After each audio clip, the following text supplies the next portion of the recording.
so we did take a long time for the first hike, and we took a long time at lunchtime, but then we also had children that needed time and needed some rest and that kind of thing. Maybe you needed some time and rest too. Yeah, probably did.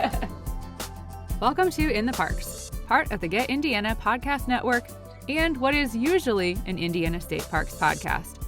I'm Allison Martin, and I'm excited to take you on a family trip to learn about some amazing places outside the Hoosier State. Think of this as a little field trip or a brief side quest. I think our parks, state and national, show off the best of America, but there's so much more to them than you might expect. So it's time to go in-depth to really know the stories and discover what makes each destination unique and valuable as part of the U.S. On a short season 2 of In the Parks, you'll learn about the people, legends, and places that formed Utah's mighty 5 national parks. Today, we're going to Zion National Park.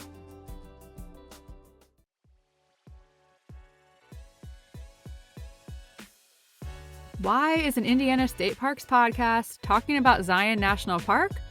Well, my family, all of us Hoosiers and half of us still Indiana residents, we took a big trip out west for my dad's 70th birthday. He wanted to visit Utah's mighty 5, the 5 national parks spread across the southwest corner of the state. We did a lot of research to make it happen, and I relied on help from my friends Julie and Susie, plus the family of one of my students to help me plan the trip. Shout out to Lily. I wanted to share our tips, mistakes, regrets, and memories so other people can have an amazing trip to the mighty 5 too. And selfishly, I want to remember this time and record the voices of the people I love the most. So here's some quick context for the trip. Most of my family flew into Las Vegas in early June, prepping for a 10-day trip. My sister met us later and flew into Phoenix. We also considered flying into Salt Lake City, but Vegas had more flight options that were cheaper, direct, and tons of rental cars. After getting our cars, we drove about 2.5 hours to Hurricane, Utah. Most of the drive was fairly boring and desert-like. I was a little nervous. Would these parks be as beautiful as they appeared in pictures? Because this part of Nevada and Utah was kind of, well, ugly. Our first stop was going to be Zion National Park. Zion is visually striking because the Virgin River flows through it, weaving between towering sandstone canyons, which often have waterfalls flowing or trickling down the rock faces. Zion is known for hikes like Angel's Landing, from the switchbacks of Walter's Wiggles to the thin path on the hike to the top. A few days before we arrived, one of the chains along the elevated rocky path had broken, so even people with permits were no longer allowed to hike Angel's Landing. I would have loved to do that trail, but with all the kids we had along, it was never part of our plan. Zion is also famous for the Narrows, which I'll talk about later. Of all the Utah parks, it felt the most green. Even with the visible rock layers and dense mountains around us, the river provided enough water that the valleys were full of vegetation, trees, and animals. One of the park rangers told me visitors can see bighorn sheep in Zion. They were native to the area, but had become essentially extinct in the mid-1900s because of humans and habitat loss. But the park reintroduced them in the 70s. 14 bighorn sheep were sedated and then airlifted into Zion. Now the herd has over 500 sheep, to the point where the staff have to make sure they don't overpopulate.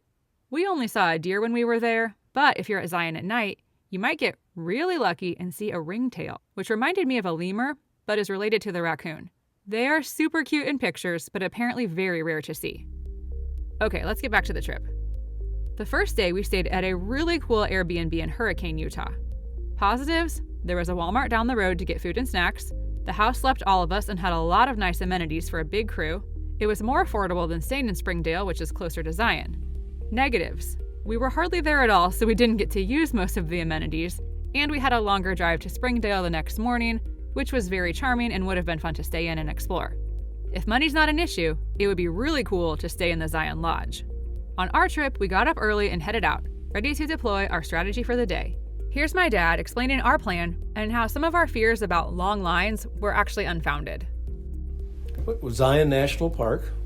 It was the first time we've ever been out there, and it was very scenic. So we're looking at trails. We decided to go all the way to the top, or the north end, ride the shuttle bus, and then would hike up at the Narrows Trail, and then we'd work our way back down. So it was a beautiful day, and it was cool, and the first hike was relatively easy. We didn't start off with anything too strenuous. Yeah, which was good because also we were kind of hyped up Everybody kept talking about how we were going to be waiting in so many lines, that you're going to be waiting in line to get in, you're going to be waiting in line for this, you're going to be waiting in line to go on a trail or to like climb up and down stuff. And so I think we were like, let's get a really, really early start while we're on a different time zone and haven't adjusted. And then after all that, it really wasn't that bad of a wait for anything. No, we heard stories of having to wait, but no, there were, I don't know, 20 cars, maybe 30 cars in front of us. The bus line to catch the shuttle bus, it wound all around, but it was, like I said, it was a beautiful day, and there's a lot of scenery to look at because you hadn't been there before. So standing in line for 15 minutes waiting for the shuttles was not a problem at all. And then during the day, you could always catch a shuttle. You could get on a shuttle anytime. No line, and sometimes it was standing room only, but it was not a problem. I was thankful for that. I thought June might be a really tough time, but it wasn't. And it was a Friday, so I also was like, oh man, maybe it's going to be extra busy. But it really didn't seem like it was that bad. So that was kind of a nice surprise. Another surprise was the cooler temperatures. We all had on long sleeves and shorts, and it felt comfortable for quite a while. We took the park shuttle to the farthest stop, the trailhead for Riverside Walk to the Narrows, one of Zion's iconic hikes. It's a mile path to the river access, and it was flat and mostly smooth with hard-packed dirt. Most people on the shuttle that morning were planning to take Riverside Walk to the Narrows and then hike through deepening water in the Virgin River. What was that first trail like? Relatively easy, well paved and all that, for at least for most of it. A little bit of steps and stuff towards the end. It was cool to come up and watch the walls come closer together, and then where you could see where you had to wade through the water if you wanted to keep going, which the water wasn't much at the beginning, but we didn't want to get our feet wet first thing in the morning. No, and it was kind of nice place to start if you're not wanting to like get too overheated, because there was a lot of shade when we were there first thing. And it probably wasn't until a little after 10 o'clock the sun kind of finally crested over the mountains, and then the temperature started to go up a little bit more in there. Yeah, the water was cold, but the grandchildren enjoyed it. They loved playing in the edge of the water. And what trail did we just do? Zion, a trail in Zion. Do you remember which one it was? Hiking towards the Narrows. Did we get to do the Narrows though? No. No, why not? Because we didn't have the special shoes, and there was a lot of little kids. Yeah, there's a lot of little ones with us right now. Mm-hmm. Yeah. What did you like about that trail though? Cool rock formations, and had pretty plants, and it was nice and sunny. And the sand was nice and fun to walk in. What did we do when we got to the end of it, where we could have gone into the water? What did we get to do? We got to play in the water a little bit. The kids did have fun playing in the water, splashing, and eating snacks. My biggest regret about Zion is that we didn't get the full Narrows experience. You could tell all the people planning to hike up the river because they were wearing red canyoneering boots and socks and carrying a wooden walking stick. You can rent this gear for $35 at Zion Outfitters just outside the park. They also rent dry suits for kids and adults. Visitors can hike along, gazing up at 1,000-foot-tall rock walls for 15 minutes, an hour, or hike 10 miles upriver to Big Spring. There were a lot of people out on it because a lot of people were walking back to actually hike up the Narrows itself, which we didn't do that because we had so many little kids with us. Right. But if I were to go back, I would want to do part of that. And like, I don't know, even if you don't hike all the way up into it, even if you just got up to like knee or thigh level, I would have liked to do that, I think, a little bit. Yeah, when it was a little bit warmer, it'd be better. And I went to Zion today and had a fun time hiking part of the Narrows. It was fun, and there was some water. And I went in the water and got my shoes wet. How far did we go in the water, though? We didn't go very deep. Why not? Because it could get really deep. How deep in the water do you think you would feel comfortable before it got a little scary? About up to my ankles. What? You would be scared if water got higher than your ankles? No. What about if it got to your knees? What about But they have rushing water. Cool water I wouldn't mind, because that usually goes up to like my chin. But rushing water different? Yeah, different. Cause rushing water gets scary at your what? Around my waist. Waist? I think waist also. What do you think? On your waist will be like my shoulder. That's right. So if it was so to my as waist. I got up to your waist, and I'm like, Do you know how to swim? I'm gonna try. Oh yeah. Well, that's good. But not in Russian water. It's different. Yeah, different It's water. different. You're right. Yeah, I'm not good at that. Our day at Zion was cool temperature-wise, so I think there are other strategies for when to do the Narrows. Yeah, if you went to Zion and you ended up wanting to like hike other things first, you could always save the Narrows till later in the day when it is hotter, and then you could get in the water and it'd probably cool off. Another bad thing would be if you got in the water early in the day and then it cooled off and then you were wet and you'd be walking around in wet clothes, which could be miserable. And if it wasn't too hot, then you would never dry off and you'd just be cold and wet. And I don't think that'd be very fun. You change of shoes, change of socks. Your clothes would dry quickly, I think. Strategize if you do the Narrows when you want to do it. So we did take a long time for the first hike, and we took a long time at lunchtime. But then we also had children that needed time and needed some rest and that kind of thing. But Maybe you needed some time and rest too. Yeah, probably did. I think we didn't know what to expect and didn't realize how easy that trail was compared to some we were going to face later on. That's true. But we also, I think there was a little bit of concern from some people of like, we didn't want to do too much the first day and then not be able to do enough the second day. So that probably influenced our choices a little bit too. After the Narrows, we ate lunch at Zion Lodge. There's a snack bar and restaurant, plus plenty of space for picnicking. Then we were ready for our next trail. Emerald Pools? Yeah, Emerald Pools. There was a lot of climbing, I know that, and some steep edges too. But not climbing stairs. It was just incline No, climbing. Just inclines. Yeah, I think they actually had it labeled as easy, which we were kind of surprised about because there was so much elevation gain. But it was flat and a lot of it was paved and smooth. So that's probably why it's considered easy. I wouldn't have called it easy compared to some of the other ones that, have been. Maybe it would be like maybe I would call that a moderate paved trail. I spent a lot of it with Chester, my grandson, and he enjoyed it, but it got a little worn out. It was a bit of a climb. So in that case, the going back down wasn't so bad. And so many trails that you went down first and had to climb back out. And this trail was up all the way, and when you came back, it wasn't so bad. That's true. You're right. A lot of times you're like feeling really good on your way there because it's a net downhill, and then you realize how much you still have to like overcome to get yourself back up, like we did with a lot of the canyons that we hiked into.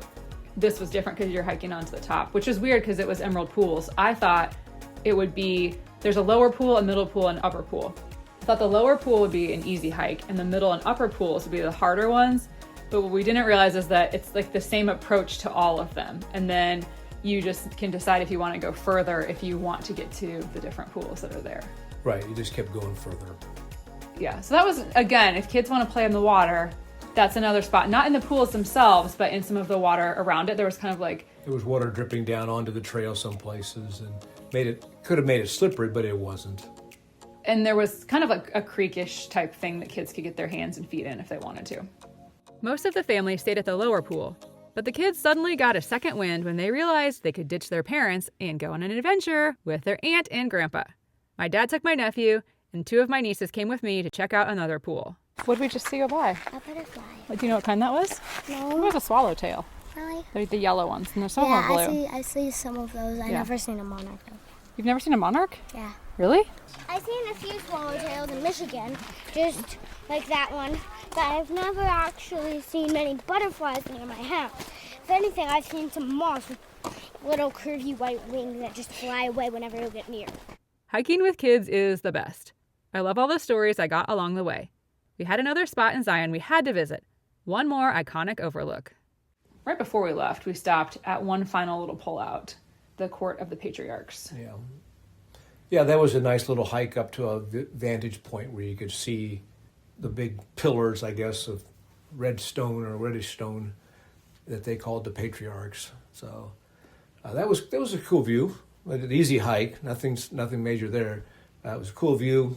We get to see some of the cactuses and things like that on the ground. That was kind of nice, and flowers, and so that was fun. Yeah, that was a straight up hill, but it was a tenth of a mile total. Because I was thinking, oh man, this is going to be another rough one for the kids if this is much longer. And then it was like, oh no, wait, there's the overlook. You're right there. Yeah. So I like that one. That was a cool one too. Court of the Patriarchs is 3 massive peaks in a row. They're named Abraham, Isaac, and Jacob after the Jewish patriarchs in the Bible. You can also see Mount Moroni here. And then before we knew it, we needed to hit the road so we could get to our next park. But we made sure to visit the nature center, saw a mountain lion pelt, learned about the bighorn sheep, and routed our way out the east side of the park through the tunnels. And this drive out was magnificent. I think for you, would this have been your favorite part of Zion? Was the drive out? Is that not because we were leaving, but because of the scenery? Is that true? It was probably the best scenery, I thought. You kind of do those cutbacks back and forth, going up and down the mountainside in your car, and every time you turn, there's a different view. Just some amazing landscape, and then going through the tunnels on the way out. So you definitely want to do that part of your trip, whether that's on the way in, way out. You don't want to skip that section of the park. I would agree, because it seemed like before we were in the park, but you were on the bottom of the canyon floor for most of it, or with mountains just so tight, closely around you. You just didn't realize what you were in until you started driving out that direction. So I think that you kind of came in on a lower level with the lower part of the canyon, I guess. And then you drove out, you went up into the upper part and out the other side. So it's higher elevation, and just scenic views were amazing. As we were driving out, we also stopped at the overlook for Checkerboard Mesa, which was really cool because it really did kind of look like alternating squares, the way the rocks were laid out on that huge stone. So that was pretty cool. Yeah, huge stone, mountain-sized stone that had that design to it. So, but yeah, we pulled off there, and we pulled off several places, but that was a cool view. You couldn't get enough pictures, and the pictures don't begin to tell you, the picture don't begin to cover the real beauty of it all. Yeah, I wish we had stopped at the canyon overlook, because that was also, I think, right after you went through one or both of the tunnels. There was another spot you could have pulled off, but it was like for people who were coming the opposite direction, and so it was kind of hard for us to pull a U-turn and get into, but that would have been cool. We were all far from home, but I did my best to keep Indiana on my mind. Literally, I was wearing my new In the Parks hat to rep my home state's natural beauty. And now you can get your own piece of In the Parks merch. I'm selling hats that show love to our parks. They're fitted, lightweight, vented, and breathable. The hats are covered with images that represent the parks, like the iconic Brown County Lookout Tower, the arches from Rose Island at Charlestown, a firefly to represent harmony, a bison from Obachi, and the red barn from Prophetstown. Plus, there's a fire tower, which you'll find at multiple state parks, a red-covered bridge as seen at Versailles, Turkey Run, and Cataract Falls, a ranger hat, bald eagle, and more. I designed the images and pattern, and I'm really happy with how they turned out. These hats are perfect for hiking, running, time on the water, and how cool will you look wearing one of these at the Indiana State Fair? Check out the show notes for a link to buy your hat today. As with all experiences, there are things you wish you'd known or would revise. Here are some of ours. All right, if you did Zion again, is there anything you would do differently? Is there anything that you wish we would have done that we didn't do? Well, there was much more to do. Yeah, it would have been nice to have done at least one more section of the park that we hadn't been in for a hike, and that would have been a lot better to finish the day that way. But now we went in, that first hike, if we did it that way, we'd just hike up and hike back. But again, everything is so new and unique, and the scenery is cool that everything takes your picture. And then, of course, with the grandchildren, we kept stopping at this rock or that rock and taking this picture and that picture. So, you know, it wasn't a mistake by any means. It was a great time. Yeah, I think we probably just would have done it differently if we had been at Zion on like the third or fourth day, or if we had done the trip backwards and ended there. I think if we had done like a day and a half there, then we could have gone on the Pérouse Trail, which we didn't do, which I really would have liked to do that one. I also wish we had seen or done part of Walter's Wiggles, even though we weren't doing Angel's Landing. And of course, wish I could have hiked into the Narrows through the river. It was our very first day at our first park, and we were still finding our rhythm, which was clear by my very rookie mistake. I felt like we had a good strategy of going to the last shuttle stop and hiking the Narrows, except we didn't really think through taking everything that we should have from the car. Well, or some people did, but not. I did not bring all of the appropriate food for the day. Yeah, we didn't think about it being all day, so we didn't take anything from lunches, although we had some snacks. But there was some food there at the lodge, so that worked out just fine. But Yeah, we weren't exactly prepared as we should have been for that first one. We had plenty of water, though. We prepared that way. Yeah, I had plenty of water, but Zion was the only park that had legitimate food options there, which was, of any place for me to forget to bring my food, all my food with me, that was the best spot because they had all of the like concession area around the lodge. And so that was really nice. Yeah, I don't remember any place else. The Grand Canyon had some food. I don't think anybody else did, no. Yeah. So silly of me. And then I got kind of hangry until we ate near the lodge. Our first day, I was also chomping at the bit. I wanted to hike more and admittedly go a bit faster. I had to make some perspective adjustments and consider how hard all this was on little 3-year-old legs, and adult legs too, especially for those who had kids on their backs or in their arms. Once we left, kids fell asleep and we had 2 hours on the road. And then I think the drive from Zion to Bryce was my favorite because there was just like, we saw a bunch of cattle, we saw bison. Yeah, it was just cool to see the animals, and then the landscape just kept changing constantly, and you wouldn't realize you're kind of in an open area and there's cattle grazing in open plains, and then all of a sudden you turn the corner and then there's a huge mountain, a rock or valley. So it was very interesting terrain. Yeah, and then we turned into the Dixie National Forest, which I really liked because there were a couple other small tunnels that we drove through, and the rocks started getting more red, kind of like sort of like a advance of what you're going to get in Bryce Canyon. And it was like the first time we kind of started to see those hints that like, yes, you're still out here in the mountains, but the shape of them and the coloring and everything is going to be pretty different than what you just saw. So that was kind of a cool thing to experience and drive through. Zion was truly beautiful, but was also my biggest regret. I feel like we shortchanged this park because we went there first, and I kept wishing we'd had one more day here. I would definitely go back and plan to take on a few more side quests. The good news is, Zion isn't going anywhere, and it's always waiting for us to find our next adventure in the parks. Next week, we're heading to Bryce Canyon National Park, where some of us were thinking, I'm glad I didn't die. were you afraid you might? Yeah. I think we all were. Yep, I'm glad I didn't die. In the Parks is part of the Get Indiana podcast network. If you love discovering what makes Indiana a great place, join the thousands of Hoosiers keeping up with the latest and greatest happenings at getindiana.com. You can check out other podcasts, read blogs, and subscribe to the weekly newsletter. A big thanks to my dad for being the impetus for our trip, my mom and siblings for doing so much of the planning. In the Parks is obviously not associated with the National Park Service, but I think we can all agree they do incredible work for our parks. Be sure to visit In the Parks online to purchase your state park hat. Follow along on social media to see the beauty of our parks. And I greatly appreciate your comments and reviews. That's what helps people find this show. Thanks for listening, and I hope to see you in the parks.